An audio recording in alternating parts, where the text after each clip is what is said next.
محبت بھی کیا چیز ہے؟ محبت انسان سے نیند چھڑوا لیتی ہے۔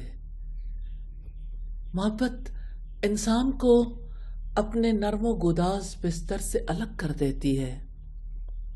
محبت میں انسان جہاں اپنا مال قربان کرتا ہے، اپنی جان قربان کرتا ہے، اپنے دل کی گہرائیوں سے محبت کے نذرانے بھی پیش کرتا ہے، کبھی آنسوؤں کی صورت اور کبھی سرگوشیوں کی صورت۔ محبت کرنے والے اللہ تعالیٰ کے نزول آسمان کے وقت اس سے مناجات کا انتظار کرتے ہیں، اس کی کتاب کی تلاوت کرتے ہیں، تنہائی میں توبہ استغفار کرتے ہیں۔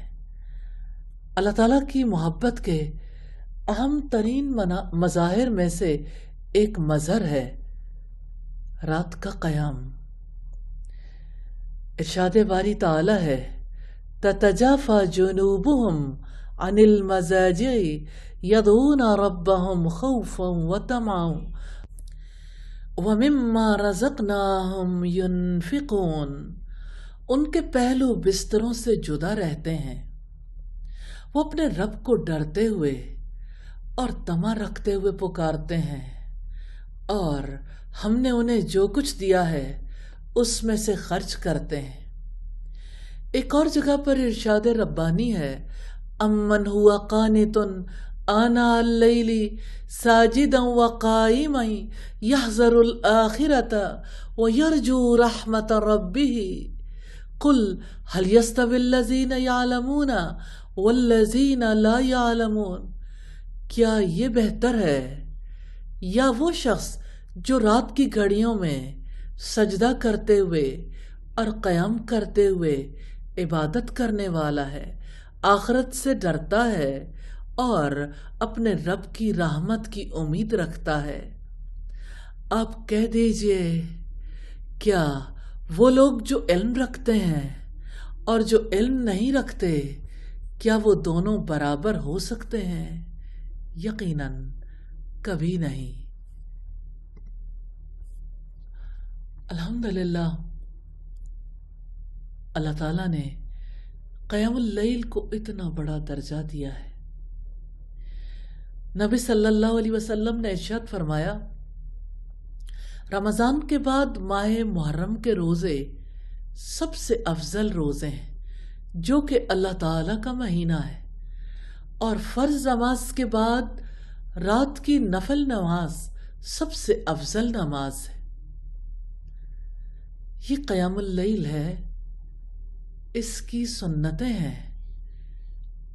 پہلی چیز ہم دیکھیں گے، رات کی نفلی نماز کی سب سے افضل تعداد 11 یا 13 رکعتیں ہیں۔ ہاں، شرط یہ کہ ان میں قیام لمبا ہو۔ ایک حدیث میں ہے کہ نبی صلی اللہ علیہ وسلم رات کو 11 رکعتیں پڑھتے تھے، اور دوسری حدیث میں ہے کہ 13 رکعت پڑھتے تھے۔ یہ دونوں احادیث بخاری کی ہیں۔ کوئی انسان جب رات کی نفل نماز کے لیے بیدار ہو تو اس کے لیے مسواک کرنا اور سورہ آل عمران کی آیات تلاوت کرنا سنت ہے۔ آخری آیات ہیں ان فی خلق السماوات والارض واختلاف اللیل والنہار، یہاں سے لے کے سورت کے آخر تک پڑھنا مسنون ہے۔ اسی طرح یہ بھی سنت ہے، نبی صلی اللہ علیہ وسلم جب تہجد کے لیے اٹھتے تھے تو یہ دعا کرتے تھے اللہم لک الحمد، یا اللہ ہم تیرے لیے ہے، انت قیم السماوات والارض ومن فیہن، تو ہی آسمانوں اور زمین اور جو کچھ ان میں ہے سب کو قائم رکھنے والا ہے، وَلَكَ الْحَمْدُ أَنْتَ نُورُ السَّمَاوَاتِ وَالْأَرْضِ، اور تمام تعریفیں تیرے لیے ہیں، تو ہی آسمانوں اور زمین، وَمَنْ فِيهِنْ، اور جو کچھ ان میں ہے سب کا نور ہے، وَلَكَ الْحَمْدُ أَنْتَ مَلِكُ السَّمَاوَاتِ وَالْأَرْضِ، اور تمام تعریفیں تیرے لیے ہیں، تو ہی آسمانوں اور زمین کا بادشاہ ہے، وَلَكَ الْحَمْدُ أَنْتَ الْحَقُّ، اور تیرے لیے تمام تعریفیں ہیں، تو برحق ہے، وَوَعْدُكَ الْحَقُّ، اور تیرا وعدہ سچا ہے، وَلِقَاؤُكَ حق، اور تیری ملاقات حق ہے، وَقَوْلُكَ حق، اور تیری بات سچی ہے، وَالْجَنَّةُ حق، اور جنت سچی ہے، وَالنَّارُ حق، اور آگ حق ہے، وَالنَّبِيُّونَ حق، اور تمام نبی برحق ہیں۔ اس دعا کے بعد آپ صلی اللہ علیہ وسلم نماز ادا کرتے تھے، اور رات کی نفلی نماز کی سنتوں میں سے ایک سنت یہ بھی ہے کہ اس کا آغاز 2 ہلکی پھلکی رکعتوں سے کیا جائے تاکہ بعد کی لمبی نماز کے لیے تیار ہو جائیں۔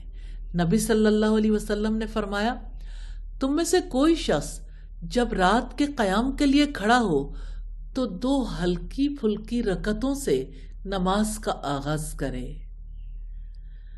پھر اسی طرح ایک اور سنت ہے رات کی نفلی نماز کا آغاز اس دعا سے کرنا جو نبی صلی اللہ علیہ وسلم سے ثابت ہے، اللہم رب جبریل و میکائیل و اسرافیل، یا اللہ اے جبریل، میکائیل اور اسرافیل کے رب، فاطر السماوات والارض، آسمانوں اور زمین کے پیدا کرنے والے، عالم الغیب والشہادہ، غیب اور حاضر کو جاننے والے، انت تحکم بین عبادک فیما کانوا فیہ یختلفون، تو اپنے بندوں کے درمیان پیدا ہونے والے اختلاف میں فیصلہ کرتا ہے، اہدنی لما اختلف فیہ من الحق باذنک، مجھے اپنے حکم سے ان اختلافی باتوں میں حق کی طرف ہدایت دے،